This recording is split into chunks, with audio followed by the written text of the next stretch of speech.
Jesus the Messiah. Who is the Christ? Who is the man who Yeshua was named? Fully man and fully God? Unprecedented claims. And yet that's what, from those who knew and wrote of him, we've gleaned, and through the countless changed lives since then is truly seen.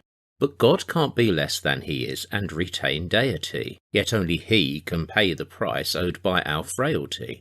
So somehow God must die in human place to pay that cost, to give a chance to those who choose to admit they are lost. There are many things that human minds can't comprehend, but questions raised by trying help us see God in the end. What God reveals of himself is all that we can know. In Jesus Christ, revealed to us the clearest view he showed. Greek thought maintained that flesh was bad, so spirit he must be. The Gospels say he ate and drank in human company, before his death and after he took up his life again. That must put paid, you might think, to all docetism.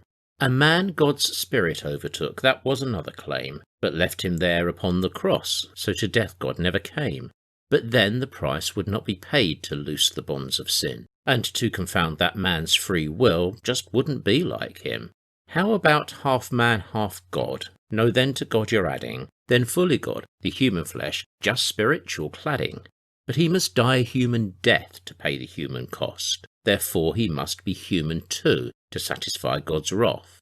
But more than that, he came to show what human life should be, if humans chose to take their place at God's side when they're free. God's kingly rule broke into time as he travelled through the nation. Not 'cause he's God, but man when he's with God, perfect relating. He showed faithful obedience, submissive to God's word, listening to the Father's voice and doing what he'd heard. And that the Spirit helps us do now Jesus to heaven returned, sent down by grace, his choice alone. It's nothing that we've earned.